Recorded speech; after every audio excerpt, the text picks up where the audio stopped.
I usually claim to be very good with directions. We've had that discussion with our family many times. We'll go to a place and my wife will say, well, do you have a map? And I'm like, I've been here. I can make it. I remember things. Usually, if I have visited a place once, I tend to do pretty well to find my way around, even if I come back in a few years. Some of you probably have that ability, and others feel a little bit more in need of directions. But last week I was in San Antonio. I had to go there for event related to church planting, a meeting we had, and also because of the big general conference or the gathering of all the Seventh-day Adventist believers and delegates from around not all the believers, but I guess representatives of churches from all around the world that is going to happen this summer, called the General Conference of Seventh-day Adventists in San Antonio. They gather together and they elect the world leaders and so on.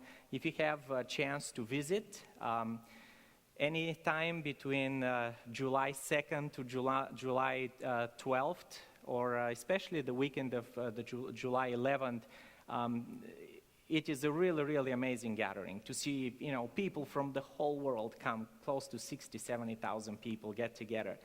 Anyway, so as a church, we're doing a lot of outreach in the community there. So as this gathering comes to San Antonio, people know who the Seventh-day Adventist Church is, and they have been able to be blessed by all the activities that the churches do. So I was helping with one of the Hispanic churches was giving a bunch of food there.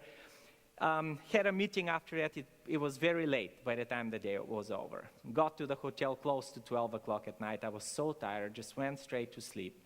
Next day I got up, got in the car, and San Antonio has, like most metropolitan areas, has these loops around it. And so I got on one of these loops trying to get to Highway 10, and I was so sure that I was going the right direction.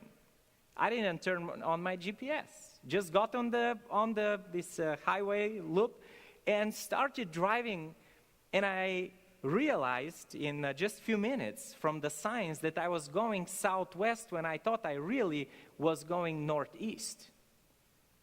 I had to stop and say, how did I ever get confused?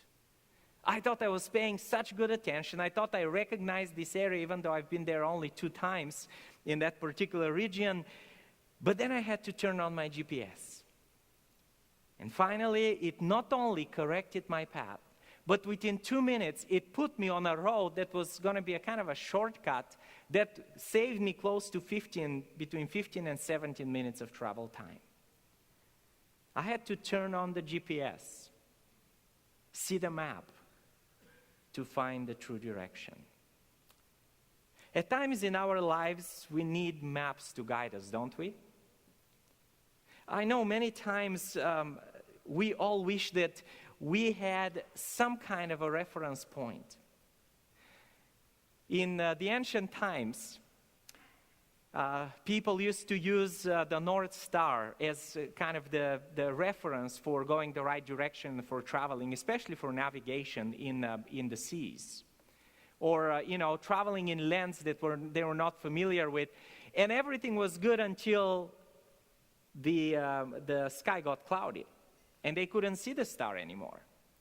So technically, history tells us that in sometime during the Song dynasty in China,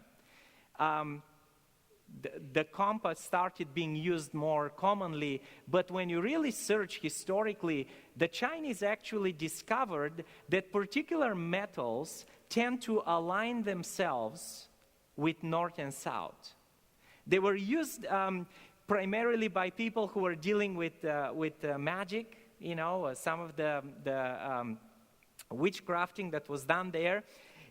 And later on, they discovered that this particular, metal, in fact, they had shaped it and it looked like a spoon. I was looking for a picture, could not find one, almost looking like a spoon, and the handle will always point north. So this happened around 250 year 250 after Christ. So by the 10th century, they developed the compass, and it was portable enough, so it began to be used by their military, by the Chinese military during the Song dynasty, for orienting them. And then later on, by about 1100s, it was adopted as a navigation tool for the marine, for people who are traveling on water. And so, as the compass was discovered, it started being widely accepted as a reference point. So whenever people felt confused and needed to find the way to go, they will look at that little metal hand, little metal piece of metal that will align itself always with the North Pole. And so some of you are familiar probably with the newer compasses that you see here on top. I don't know if they still teach that. I remember I took a class of how to use it, not that I remember much of it. But you have to measure degrees, how far off you are from that north-south line, and then you also measure distance and so on. But today, most of you are familiar with another GPS device, right? And most of you probably have it with you, and it is on our phones. It is a map that just comes straight on the little screen that we have. It's not even a separate GPS unit anymore, even though some of us still keep that. It is all right there on our handheld phones, smartphones. We need the directions. Sometimes you can just speak it in, and it will say, okay, here is where you go. Not that it is always perfect, right? I mean, I have told you a story. I was in California, and I was supposed to get to this church, and we get there, and I look to the right, and it's an empty field. The directions sometimes could be wrong, but most of the time, these devices are very accurate, especially today when they use satellite technology. That's why they're called global positioning devices. So whenever we need a direction, geographical direction in life, we go to the map or to the GPS. But many times, we need a direction for our spiritual lives. And we wish that there was a device that we can just speak into and say, so what do I do in this life situation? Or what should I do in this relationship? Or what should I do with my job or my finances, or what's awaiting me in the future? And somehow have that little GPS Siri-like voice come back and say, this is the answer for you. But there is no such electronic device. Primarily because the science that we work with, the physical science, does not deal with spiritual things. And so, as much as we wish to have this intelligent directions device that can guide us and lead us in our lives, the decisions we make often go down to one thing: our faith, the purpose we feel we exist for, and some direction that our values and worldview and purpose push us towards. But then we always wonder, are we making the right choice? See, right decisions are not always as easy as we feel, they should be.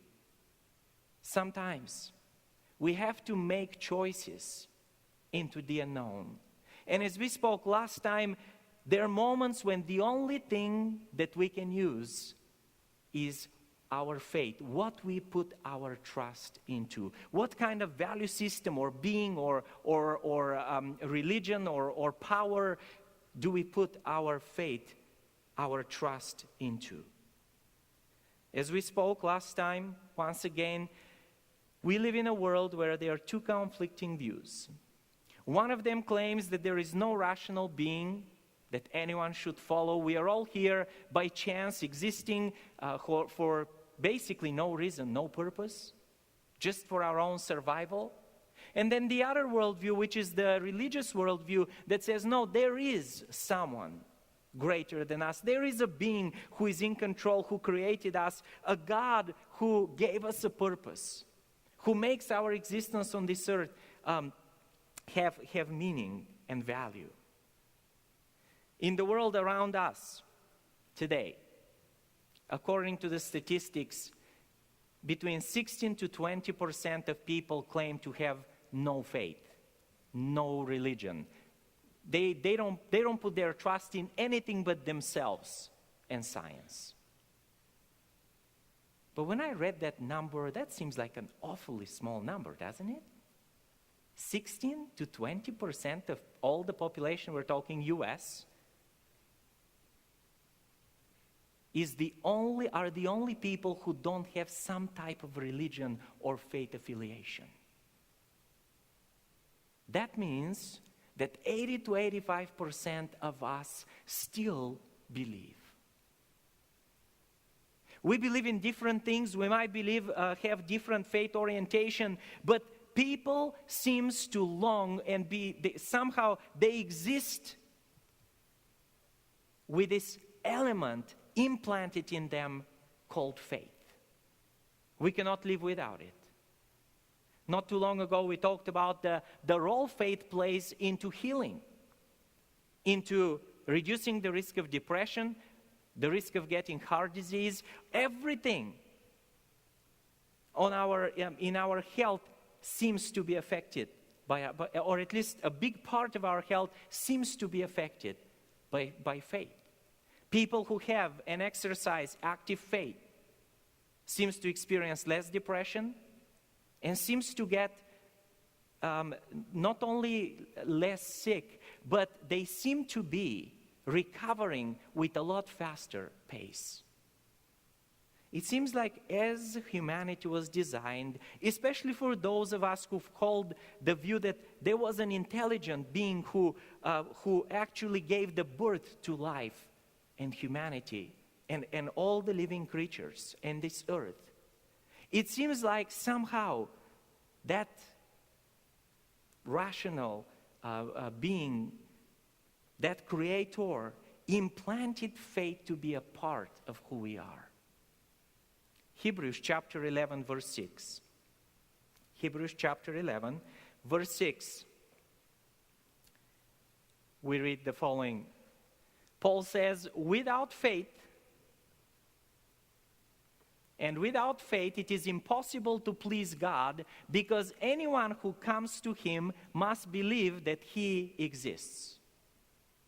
Basically, Hebrews 11:6 says that without faith, it is impossible to please God. But not only that, but everyone who comes to him, they believe that he exists and that he rewards those who earnestly seek him.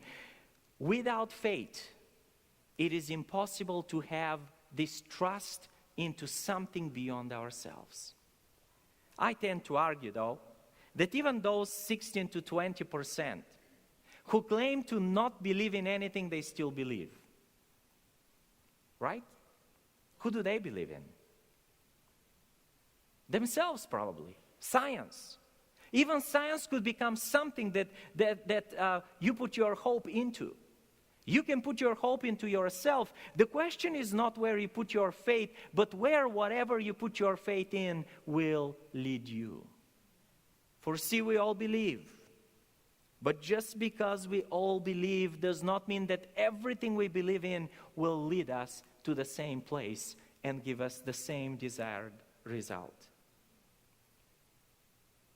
See, God created us with the need to believe and be guided by himself as the creator. As Christians, we hold that view that God created us so we have this desire to reconnect with this higher power, higher being who can lead and guide us. And some of the objectors to Christianity might say, but isn't this cruel? God created us to follow him just because he thinks that he's everything. He's the only right thing. Is it fair of God to create us with a need to believe? So, we look at the story of humanity. Many times when the desire of God to extend his invitation to humanity to follow him because he knows where he's leading us has been met by some people with great pessimism. And so they have tried to move away from really putting their trust in God. Humanism came trying to, through its progressive philosophy of life, to argue that without theism, without God and a supernatural belief, we can still exist. In fact, we can do greater things. We can be aspired to become better human beings without ever needing God or His moral guidance. And so we started seeing the results of humanism. Where have they led us in the last 3 centuries? Is society really becoming better? Do we see less crime? Do we see people somehow become less selfish than what they used to be? And for anyone who has followed history, the answer will be definitely not. At least not visibly so. There hasn't been much difference in people who have adopted the humanistic approach overall.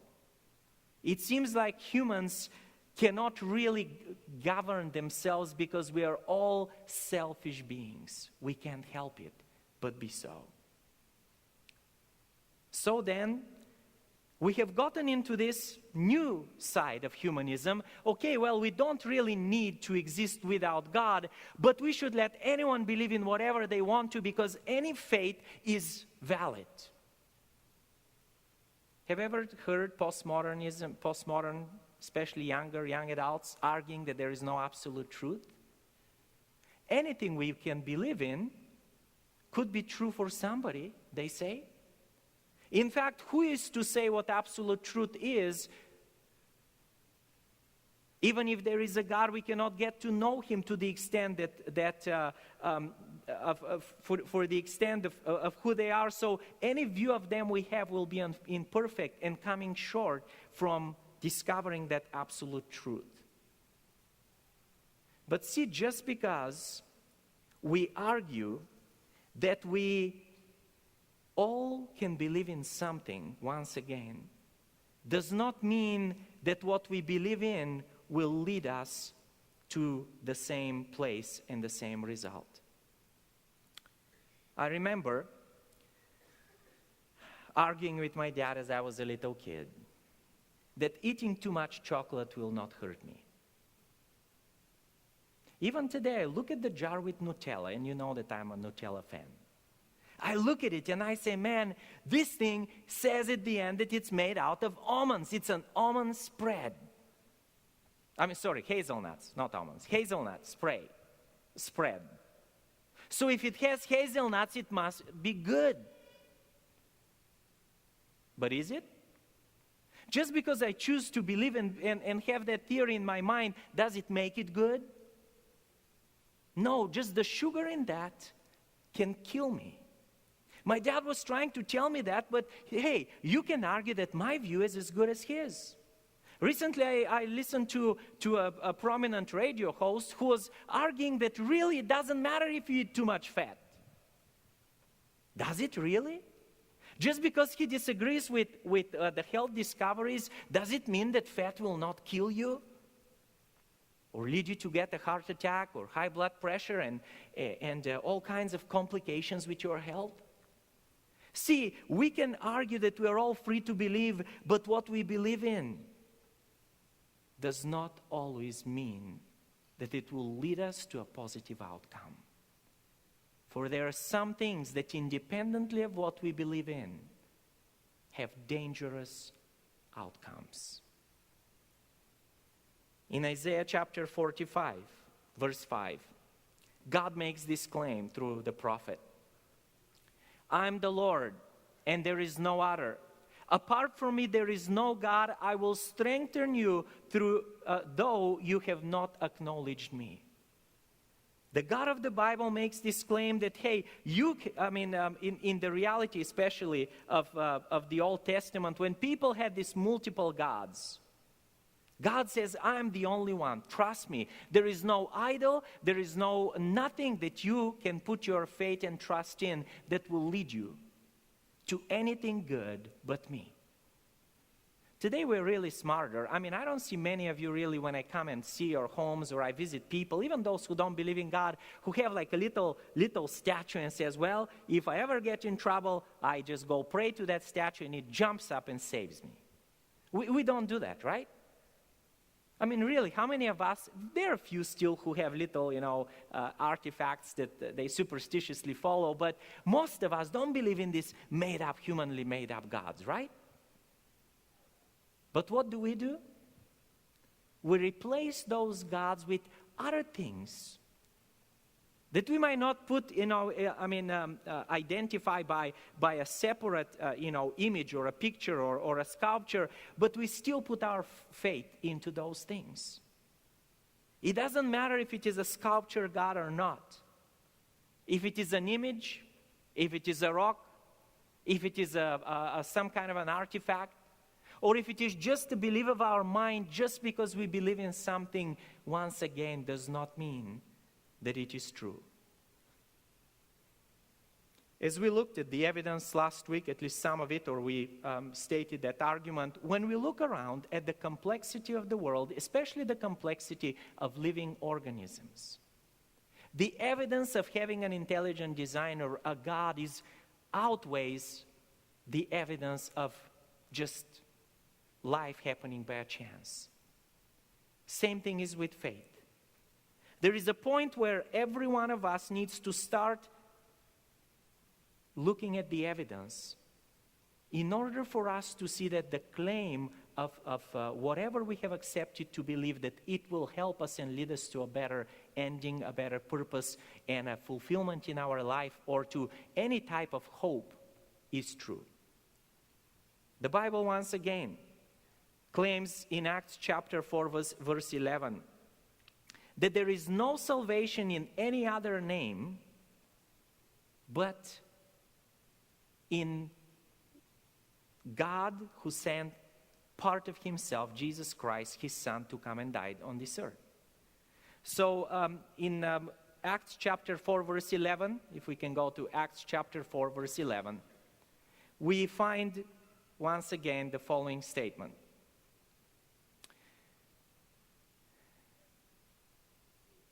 Peter here is preaching to a multitude of Jewish people and people from other nationalities, but particularly he turns towards the Jews and he says, now, I want you to know that Jesus that you guys rejected is a stone you builders rejected, which has become the cornerstone. And I'm actually going to go to my directly, maybe we need to go to verse 12 here.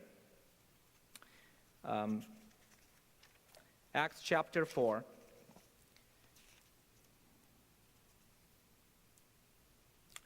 It says, this Jesus is the stone that was rejected by you, the builders, which has become the cornerstone. And verse 12, I'm sorry, I gave you the wrong reference. And there is salvation in no one else, for there is no other name under heaven given among men by which we must be saved. Once again, the Bible makes a claim. And many people dispute it and say, but how do we know that that is true? Well, there is only one way. We cannot really know for sure if something is true until we learn more about it and we experience it. Isn't that true? There are two ways to learn if something is true or not. Number one, you dig deeper and you discover, is there any contradictory evidence, anything that doesn't work, anything that doesn't really fit in the claims that are made. And then you also consider sometimes the evidence cannot just prove it, you have to experiment with it. So, the Bible itself tells us the same thing. How do you know what is the right faith between all the religions that are around us? All the claims that they make?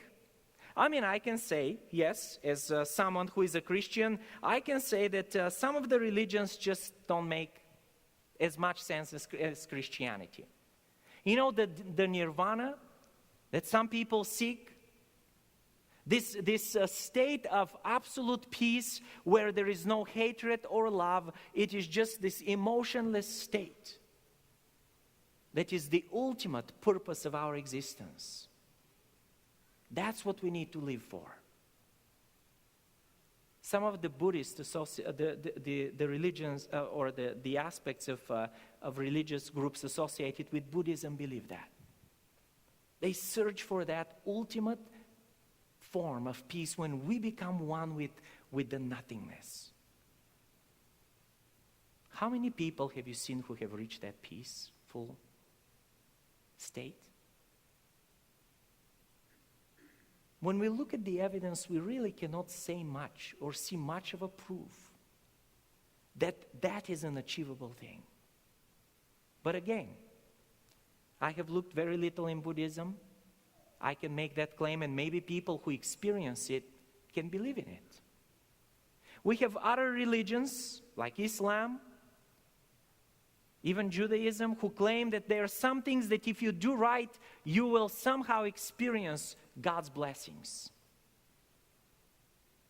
But yet, it is hard to find the evidence, or it is hard to find people who can perfectly follow all the steps, the things you have to do to get to the level that their God requires them.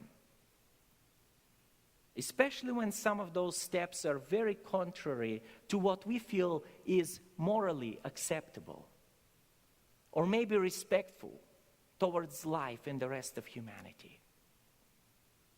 What I can share with you today is that I find that only the God of the Bible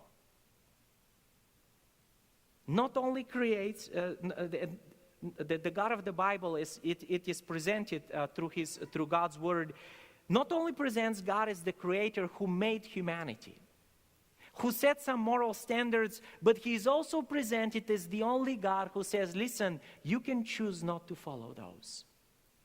And it's okay. I created you, the Bible claims, that God says, I created you, and you can choose not to follow. I will respect that. But I need to warn you in the same time that if you don't, what is in there could kill you. See, in order for us to make a decision of what is the right faith to adopt, we have to consider all that we can. In Psalm 34, verses 8 through 10, God makes this statement once again through the psalmist writer. He says, taste and see that the Lord, the God of heaven, is good, and blessed is the one who takes refuge in him. Fear the Lord, or the word here, fear here has the meaning of respect and reverence. Fear the Lord, you his holy people. For those who fear him shall lack nothing. The lions may grow weak and hungry, but those who seek the Lord will lack no good thing, is what the Hebrew there says. God says, you know what? Maybe you're confused between all the religions out there. Maybe it's not enough that I'm a God who not only tells you what I would like you to do, but says, I'll respect you if you don't, but I warn you what will follow if you don't. What you are going to get yourself into. Some of the suffering that will come with it. But I'm also a God who loved you so much that I'm coming to you and I'm offering to you salvation that because of Jesus Christ who came and died on the cross, you can have for free as a gift. Once again, from all the religions I've looked into, Christianity is the only religion that gives, where God gives salvation for free, where God is seeking people to just accept his free gift. In every other religion, you have to work for it to maybe appease God so he will accept you. In Christianity, God says, no, I accept you just the way you are if you just are willing to take my gift of salvation. Now, God says, I'm not going to let you stay there. I'm going to take you and make you a follower of God, follower of Jesus Christ. And when you become a follower of God, you are going to become a different person. Just like the nation of Israel did. But if you choose not to follow, it's your choice. But the consequence is, I cannot help you with it. In order to respect you about what you believe, God says, I need to let you take the consequences. In order to be fair to you, I'm going to let you live without me, but you need to know what those consequences will be. It reminds me of a family we knew where one of their sons decided that he just wanted to leave home. And I remember the dad coming and talking to my parents with tears in his eyes and saying, what do I do? I don't want to let him go. He's only 17. He should still be home. And the path he's taking and the friends he has are terrible. But you know, I love him so much that I don't want to control. I don't want to force him to stay with me. You know, that boy ended up getting into so many issues, messed up his life, became an alcoholic, and lots of other things that happened to him. But the father who loves had to let go. He warned, he cried, he begged for that son to stay home, but he let him go. Because the only way sometimes for us to experience what we should not put our faith in is to get burned. Sometimes we have to suffer in order to learn that what God is saying is true. I want to take you quickly to a story found in Numbers chapter 22, verses 1 through 14. A story that, in my opinion, brings a lot of good lessons about how God works with us in our faith. Numbers 22, we're going to start reading verses 1 through, and we're going to read 1 through 14 just to kind of get into the story. Then the Israelites traveled to the plains of Moab and camped along the Jordan across from Jericho. Now Balak, son of Ziphor, saw all that Israel had done to the Amorites. These are nations that Israel had gone through, and because they didn't want to really make room for Israel, Israel had to take them out. And God was saying, I'm going to give you this land to Israel, the land of Canaan, and anyone who opposes you, I'm going to take out.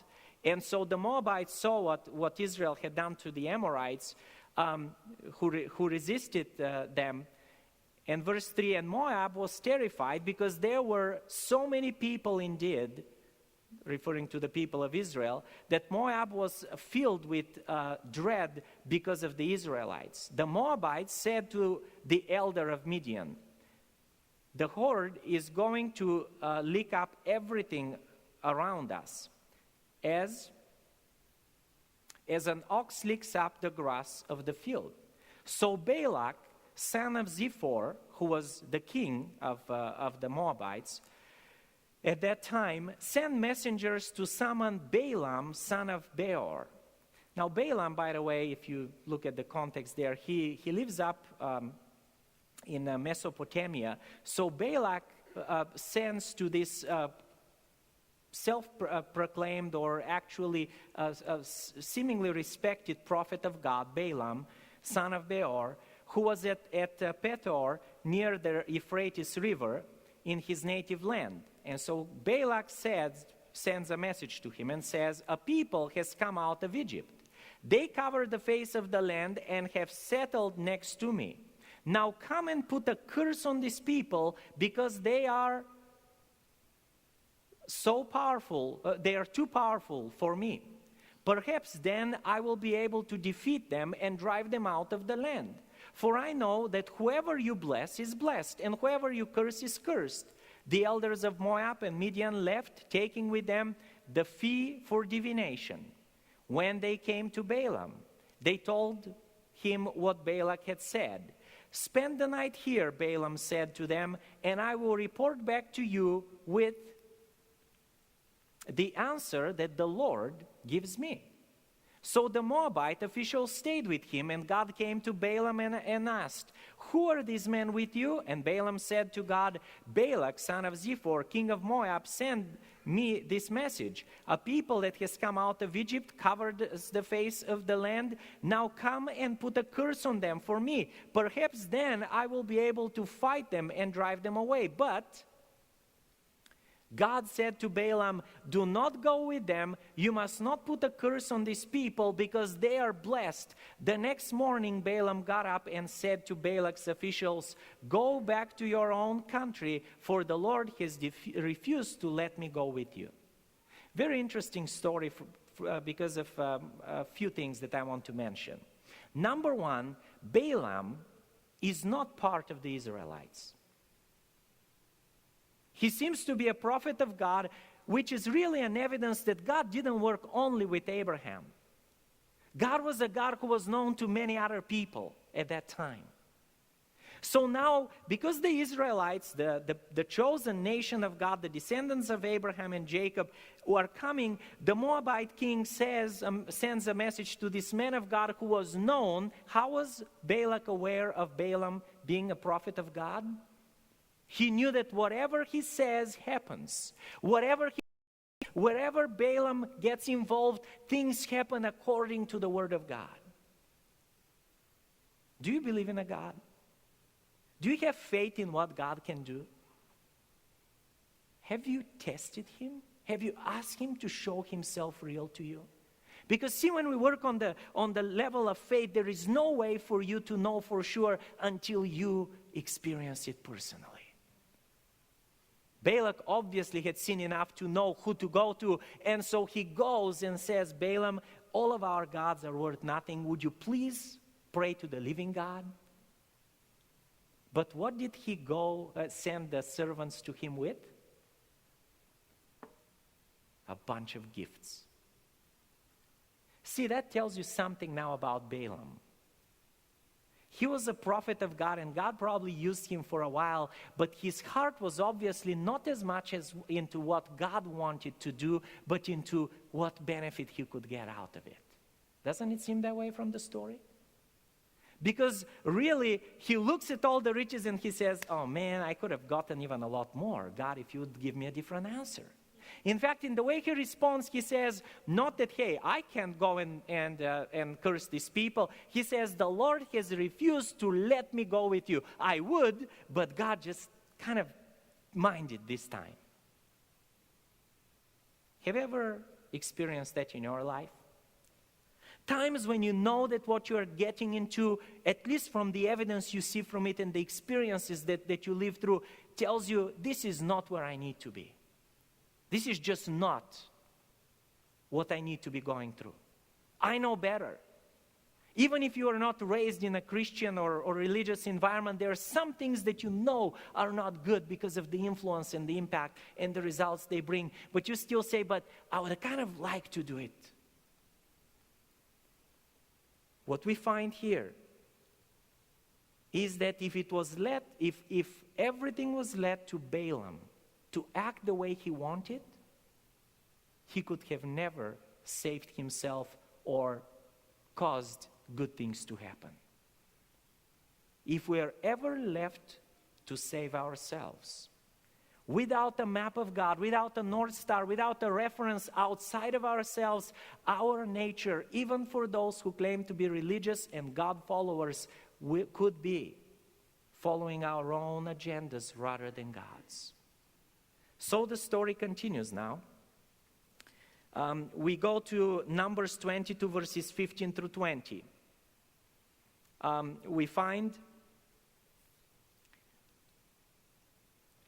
the continuation. Then Balak sent other officials, more numerous and more distinguished. "Oh, I'm going to let you meet the president. Maybe the president and his family. Would you do it? Come on, man. You'll be famous. I mean, think of how that will raise your reputation." He sends more distinguished than the first messengers. And they came to Balaam and said, "This is what Balak, son of Ziphor, says. Do not let anything keep you from coming to me. Whatever you need, I'll give you. in other words, because I will reward you handsomely and do whatever you say. Just come and put a curse on these people for me. But Balaam answered them, even if Balak gave me all the silver and gold in this place, I could not do anything great or small to go beyond the command of the Lord my God. Now, you would think that this was a good response, right? Except it continues. Now spend the night here so that I can find out what else will the Lord tell me. You know, my friends, sometimes we question the leading of God. Many people have even left, and I want to talk more about the Christian faith, because they got disappointed by others at church.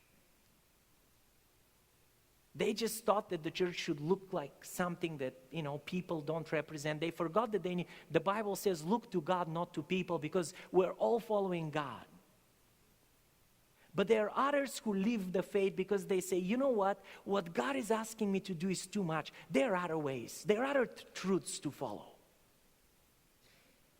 God says, be respectful, loving to your family, respect the family.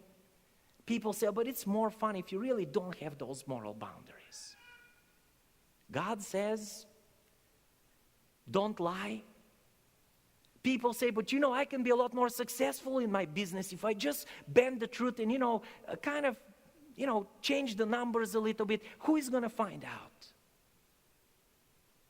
God says not only don't kill, but don't hate people. We say, God, have you looked at these people? Maybe you haven't been down to earth for a while. I really can't not hate them. How could you love these people?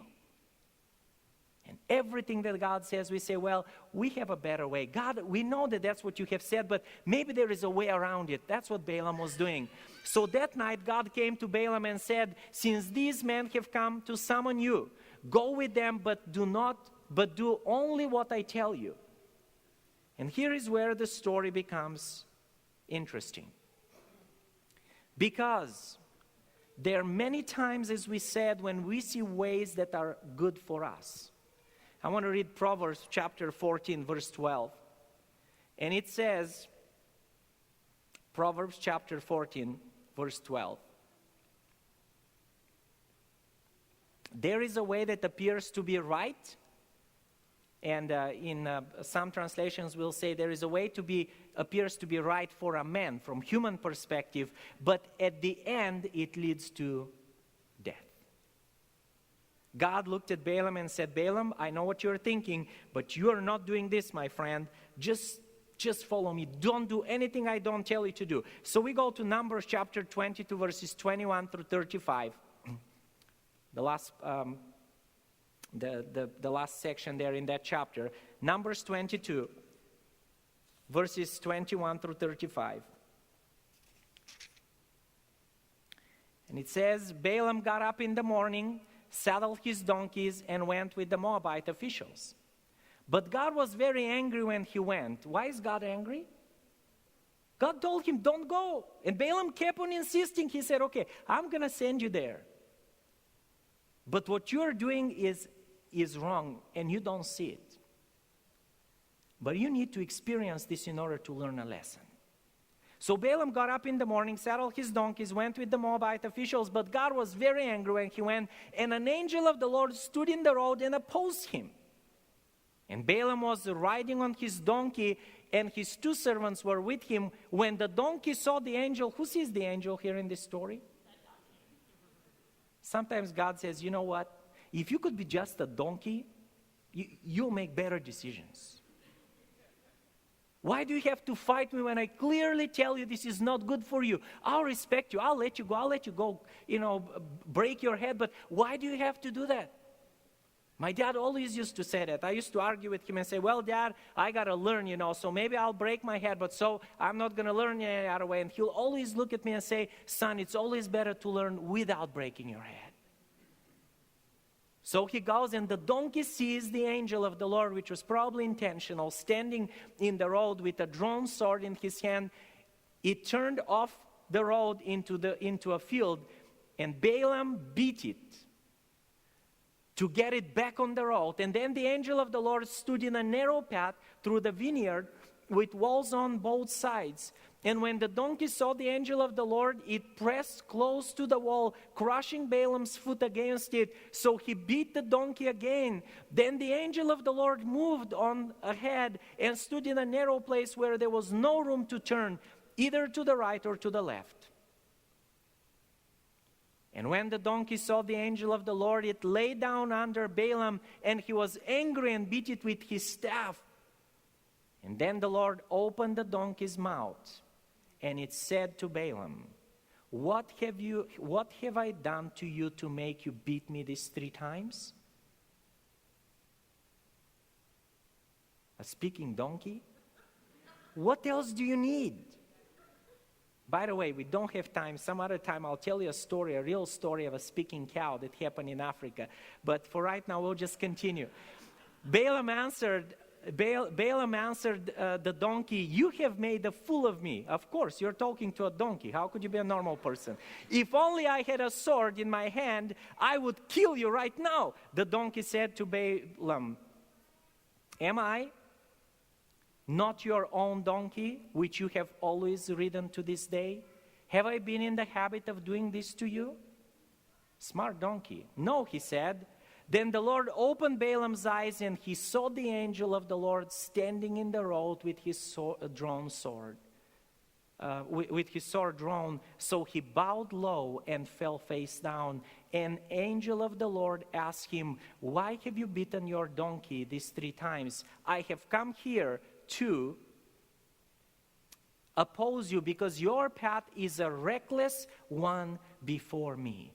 The donkey saw me and turned away from me 3 times. If it had not turned away, I would have certainly have killed you by now. But I would have spared it. Balaam said to the angel of the Lord, I have sinned. I did not realize you were standing in the road to oppose me. Now, if you are displeased, I will go back. Now again, listen to the answer. You would think there is a reason why I'm bringing this story up, because I think it illustrates our faith and the way we behave with God so many times. God says, you're not sure if I'm real? Test me. And so he tests us and he shows us clearly that what we are doing, that he has his hand into our lives, and what the path we are on is not good. And rather than us trying it and seeing how it will work better for us, we keep going down that road. And God says, you're going to suffer, and we continue to do it. And he sends us miracles at times. And we still keep going our way. Believing that as long as I believe in something, it's okay. It doesn't matter. But not realizing that the compass is pointing one way, the North Star is one way, we're going totally opposite direction than we are supposed to. And Balaam comes back, and rather than saying, and he says, I've sinned, but then he responds once again, I have sinned, I did not realize you were standing in the road to oppose me. Now, if you are displeased, are you kidding me? If you're displeased with me, I'll go back. It's like sometimes, I'm trying to help my kids, think through things, and I'll say, well, if you think that's okay, then do it, when they've clearly told me it's not. And they're like, well, but are you okay if I do it? No, I'm not okay. That's why I'm bringing it to you. And so verse 35, the angel of the Lord said to Balaam, go with the man, but speak only what I tell you. And because of time, we're not going to go through all the verses to the rest of the story. Balaam goes, and in the next chapter, he ends up speaking opposite to what Balak wanted him to say, because God would not let him curse his people. 7 times. 7 times he had to go back and say, God, what should I say now? Are you okay if I curse them? God says, no, go and say this. He comes back and pleads with God again, and he just keeps playing these games. But here is the real problem with that. When we decide to follow our own way rather than God's way, we always end up creating a big mess. He didn't hurt only himself, but as the story tells us, he leads Balak to actually go and provide an environment where the people of God will be seduced to live and get involved into things that God had told them to stay away from. And so he becomes instrumental into breaking down the values of God's people. You know, God will respect the freedom of you believing in whatever you want to. But just remember that when you are misleading others and teaching them to do things that are absolutely contrary to the faith that God wants you to have, you will hurt not only yourself, but also those around you. Have you given the God of Christianity a test? Are you really convinced that you should believe in them and not in whatever else the people around you say? For if we just put our trust in God, we will see blessings and not curses. We will experience prosperity and not pain. We will see that God always has better ways than the ones we have. In Isaiah 55, verse 8, we find this claim of God, the last verse that I want us to finish with. Isaiah 55, verse 8. God says, "My thoughts are not your thoughts. Neither are your ways my ways, declares the Lord." If you really want to experience that God is real, that Christian faith is the real thing compared to all the other religions, there is only one way for you to try it out and discover it. Give God a chance. Challenge Him. I want to finish with a story. I was just finishing school, went back for my summer work, came back to Michigan.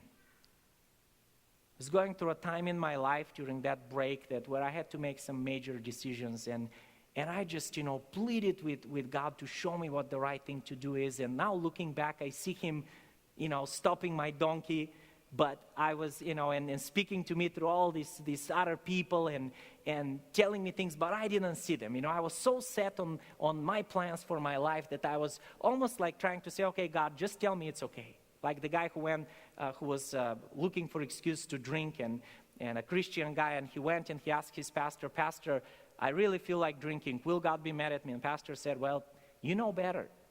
He said, "I know I shouldn't, but I just feel like doing it so much." And then he went and he talked to some friends, and they said, "No, you shouldn't be doing this."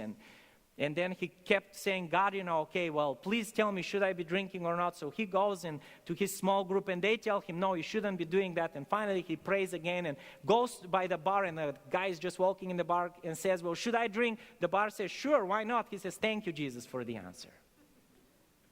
That's what I was doing. I was the kind of trying to see, God, would you just give me the right answer for a while? But then I got to a point where that particular weekend, I remember just pleading with God, "God, I don't care what the answer is. I just want to know, tell me, what direction do I need to take with my life?" I was by myself in this country, very important point in my life there.